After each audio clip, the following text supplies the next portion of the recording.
हंसकर कहा, ये चिमटा क्यों लाया बुद्धू, इसका क्या करेगा। अपना दोस्त मोहसिन है, वो हामिद को बोलता है कि हामिद ये चिमटा क्यों लाया, वो तो कहीं काम की चीज नहीं है, तू कैसा कितना बुद्धू है कि चिमटा लेकर आया।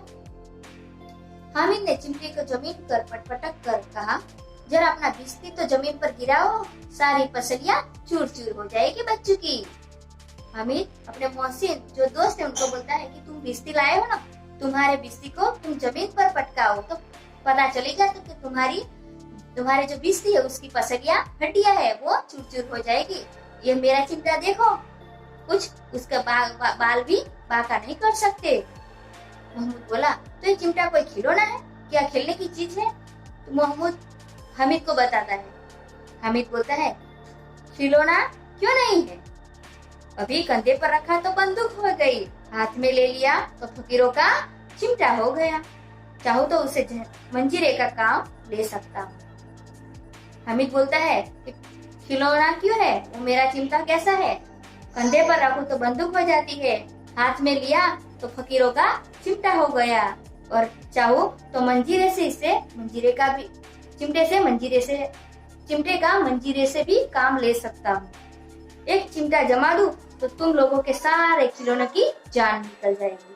मैं अपना चिमटा तुम्हारे सारे खिलौनों पर लगा दूं तो तुम्हारे सब खिलौनों की जान निकल सकती है। तुम्हारे खिलौने कितना ही जोर लगाए, मेरे चिमटे का बाल भी बाका नहीं कर सकते। मेरा चिमटा इतना मजबूत है कि उसका बाल बाका नहीं हो सकता। बाल बाका न होना यानी जरा भी नुकसान न होना, चिमटे का कोई बाल बाका नहीं कर सकता। बहादुर शेर है मेरा चिमटा। देखो, हामिद अपने चिमटे को क्या बोलता है, बहादुर शेर बताता है। सम्मी ने खंजरी ली थी। प्रभावित बोला, मेरी खंजरी से बदलोगे, 2 आने की है। सम्मी है वो बोलती है कि हामिद तुम खंजरी लाए और मैं खंजरी लाया हूँ। सम्मी हामिद से बोलती है कि हाँ हामिद मैं खंजरी लाया हूँ, तुम मेरी खंजरी ले लो और तुम्हारा चिमटा दे दो मुझे, 2 पैसे की है, 2 आने की है, बदलोगे मेरी खंजरी से तुम्हारा चिमटा। हामिद ने खंजरी की ओर उपेक्षा से देखा, द्वेष उपेक्षा से बोला और देखने लगा और बोला, मेरा चिमटा चाहे तो तुम्हारी खंजरी का भी वो पेट फाड़ डाल सकता है। बस एक चिमटे की झिल्ली लगा दी, ढब ढब बोलने लगी, मेरा चिमटा तुम्हारी खंजरी का पेट फोड़ सकता है और ढम ढम तुम्हारी खंजरी बोल सकती है। जरा सा पानी लग जाए तो खत्म हो जाए। मेरा बहादुर चिमटा आग में, पानी में, आंधी में, तूफान में बराबर डटा रहेगा। हामिद बोलता है, तुम्हारी खंजरी कोई काम की नहीं है, पानी में भी खराब हो सकती है, मेरा चिमटा तो बहादुर शेर भी है और आग में भी रह सकता है, पानी में भी रह सकता है, आधी व्याधि तूफान में भी वो हमेशा डटा रहता है, स्थिर रह सकता है। चिमटे ने सभी को मोहित कर लिया, लेकिन अब पैसे किसके पास धरे हैं? चिमटा हामिद का है, वो आकर्षण का केंद्र बन जाता है कि चिमटा अच्छी चीज है, हमने क्यों ऐसे खिलौने ले लिए कि काम किए नहीं। सब ऐसे जैसे पछताने लगते हैं। ये सबके पास अब पैसे तो बचे नहीं, मेले में सारे पैसे हैं, उन लोगों ने खर्च कर लिए। फिर मेले से बहुत दूर निकल आए हैं, धूप तेज हो रही है, दोपहर का समय है, धूप ज्यादा बढ़ती ही जाती है। घर की ओर सब चलने लगते हैं, घर पहुंचने की जल्दी है, जल्दी यानी शीघ्र। बड़ों से जिद करे तो भी चिमटा नहीं मिल सकता। अब अपने घर से कुछ लोग आए थे, वडील जो लोग हैं, तो उनसे फिर चिमटा लेने की बात करें तो वो अभी मानेंगे नहीं कि अभी तो धूप हो गई, दोपहर का समय हो गया, अब हम वापिस मेले में नहीं जा सकते। तो वो उसकी जो जिद है वो कभी पूरी भी नहीं कर सकती। हामिद है बड़ा चालाक, इसलिए उसने अपने पैसे बचा रखे थे। हामिद 3 पैसे थे उनके पास, न मिठाइयाँ खाई न खिलौने लिए, और एक चिमटे के लिए उसने इस पैसे बचाए रखे थे। औरों ने 3-3, 4-4 आने पैसे खर्च किए, पर कोई काम की चीज न ले सके। हामिद ने 3 पैसों में रंग जमा लिया। हामिद के पास 3 ही पैसा था, अपने दोस्तों के पास 4-4 आने थे, वो खर्च किए, दूसरी चीजें ला दी, लेकिन हामिद ने वो पैसा बचाकर चिमटा वो लाया और सारे दोस्तों में अपना रंग जमा लिया। सच ही तो है, खिलौनों का क्या भरोसा, टूट फूट जाएंगे। हामिद का चिमटा बना रहेगा बरसों तक। दोस्तों सोचते हैं कि हमने खिलौने लिए, बिस्ती, वकील, खंजरी, ऐसी चीजें ली तो वो तो कभी भी टूट सकती है, फूट सकती है, लेकिन चिमटा तो बरसों तक बना रहेगा। उससे कई प्रकार के हम काम निकाल सकते हैं, उसका उपयोग कर सकते हैं। मोहसिन ने कहा, जरा अपना चिमटा दो, हम भी देखें। तुम हमारा बिस्ती लेकर देखो। मोहसिन को लगता है कि हमें चिमटा लेकर देखना चाहिए, कैसा मजबूत है, कैसा बहादुर है, शेर कैसा है, वो हमें देखना है। हामिद, हमारा बिस्ती है, वो आप लेकर देखो कैसा है हमारा बिस्ती। महमूद और नूरे ने भी अपने अपने खिलौने पेश किए। पेश यानी रजू गुजराती में बोलते हैं, दूसरे उसको देखने के लिए दिए। हामिद को इन शर्तों को मानने में कोई आपत्ति नहीं थी। हामिद ने स्वीकार किया कि लो दोस्त, आप मेरा चिमटा देख सकते हो, मैं आपके खिलौने देखता हूँ, मुझे कोई तकलीफ नहीं है। चिमटा बारी बारी सबके हाथों में गया और उनके खिलौने बारी बारी हामिद के हाथों में आए। इतने खूबसूरत खिलौने। रास्ते में महमूद को भूख लगी। उसके बाप ने केले खाने को दिए। महमूद ने केवल हामिद को अपना साथी बनाया। सारे दोस्ते थे, उसमें से महमूद ने केवल हामिद को ही अपना मित्र बनाए रखा। उसके अन्य मित्र मुंह ताकते रह गए। यह उस चिमटे का प्रभाव था, क्योंकि हामिद ने चिमटा लिया तो उससे आकर्षित हो गया मोहसिन, महमूद, और उसके पास से दोस्ती मिला ली। 11 बजे सारे गांव में हलचल मच गई कि मेले वाले लौट कर आए, मेले वाले लौट कर आए। मेले वाले लौट आए। मोहसिन की छोटी बहन ने दौड़कर बिस्ती उसके हाथ से छीन लिया और मारे खुशी के उछली तो मियाँ बिस्ती नीचे आ रहे और सुल्लो सिधारे। मोहसिन की छोटी बहन थी, वो अपना भैया मोहसिन मेले में से आता है तो वो बिस्ती लेकर आता है, तो उसको अपने भैया के पास खिलौने देकर, बिस्ती देकर वो खुश हो गई कि भैया खिलौने लाए, बिस्ती लाया, तो उसको अपनी गोदी में ले लिया। जैसे ही लेती है कि उससे हाथ से वो खिलौना बिस्ती हाथ में से छूट जाता है और जमीन पर गिर जाता है और सीधा बिस्ती सुर लोग पधर लेते हैं। मियाँ नूरे के वकील का अंत ऐसे भी ज्यादा गौरवमय हुआ। वकील जमीन पर या ताक पर बैठ नहीं सकता, उसको अच्छी जगह पर बिठाना पड़ता है। उनकी मर्यादा का विचार तो करना ही होगा।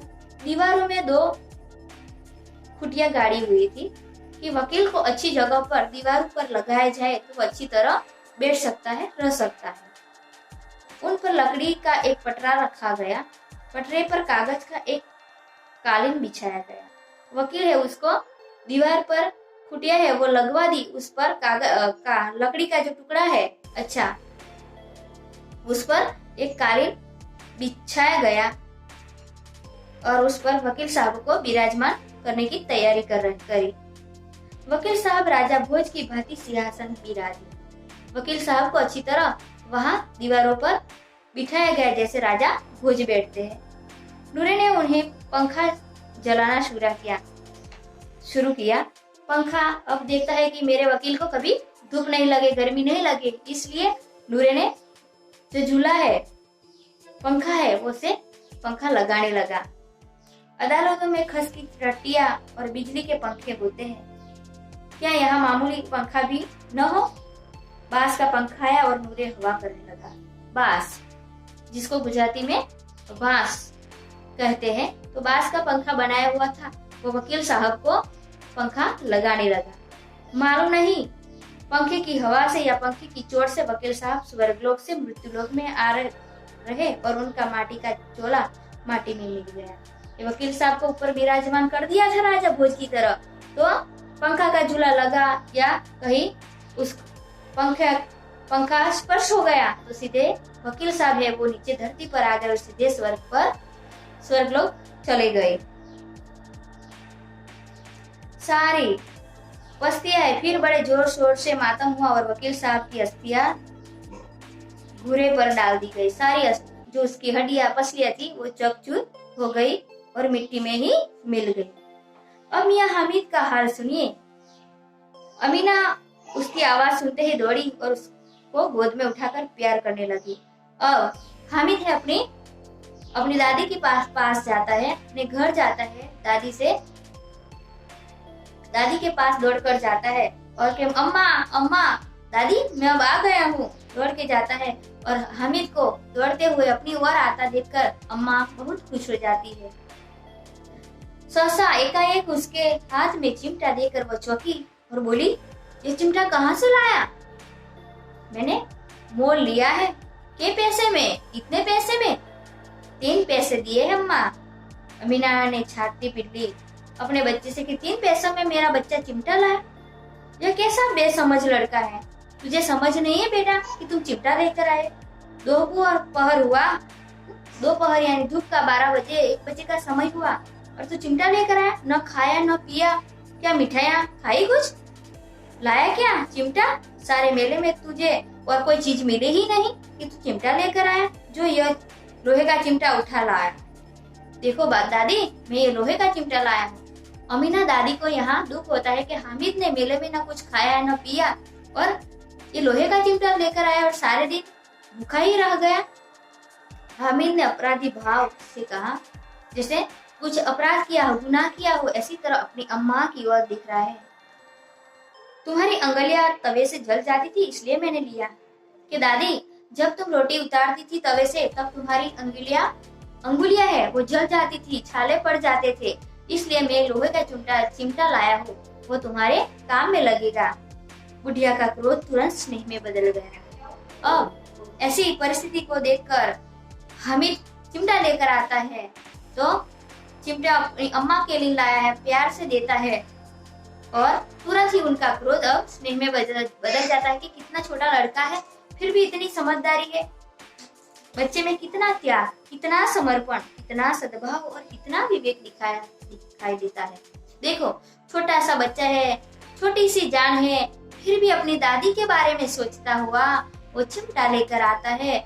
उस बच्चे में त्याग, विवेक, सद्भाव दिखाई देता है। दूसरों को खिलौने लेते और दूसरों को मिठाइयाँ लेते हुए उनका मन कितना ललचाया होगा। क्या अपने दोस्त मोहसिन, नूरे सब मिठाइयाँ खिलौने लेते होंगे तो उनका मन ललचाया नहीं होगा? इतना जब इससे हुआ कैसे? इतना धीरज कैसे रखी कि उसने वो अपने दोस्त मिठाइयाँ खाते हैं, खिलौने लेते हैं, फिर भी वो धैर्य रखकर वो सारी चीजें ऐसे रहने दी और अपने लिए चिमटा लेकर आया। अमीना का मन गदगद हो गया। अमीना का मन है वो गदगद हो गया, प्रसन्न हो गया, बहुत खुश हो गई अमीना और वह रोने लगेगी। द्रवित हो गई, गदगद होना यानी बहुत द्रवित होना, तो वो रोने लगती है।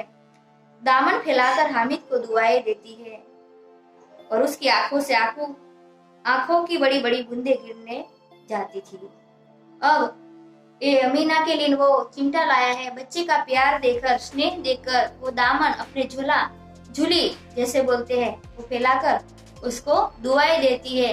अच्छे दुआएं यानी आशीर्वाद देती है और उसकी आंखों से आंसू बहने लगते हैं। वो प्यार से अपनी गोदी में बच्चे को लेकर प्यार करने लगती है।